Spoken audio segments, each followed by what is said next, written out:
going to show you how to boot into the Android recovery menu on your Google Pixel 5, and then from here you can do many different things. You can enter fast boot, you can wipe data / factory reset, you can view your recovery log, and so on. Okay, so first thing is go ahead and make sure your phone is on. It doesn't matter if you're on the lock screen or if you're actually logged in here.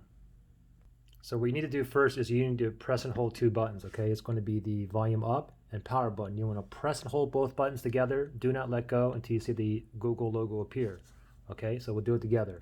Power button, volume up. Ready? 1, 2, 3. Press and hold both buttons. Do not let go. I'm still holding here, waiting for a Google logo to appear. This typically takes maybe 20 seconds, maybe 25 seconds. So I'm still holding on both buttons here. Again, power button, volume up. Don't worry about what's happening to the screen. Just keep holding until you see the Google logo appear. Then we can go ahead and let go from here.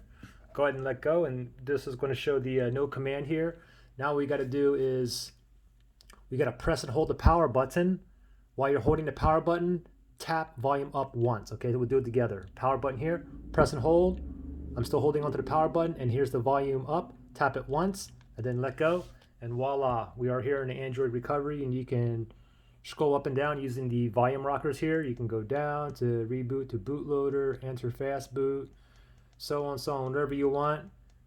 Just highlight it and then go ahead and tap on the power button. Okay, I'm not going to do any of this. I'm just going to go back up here to reboot system now, just a basic reboot just to get out of this, and I'll tap on the power button. So pretty simple. Any questions or issues, just comment below. Good luck.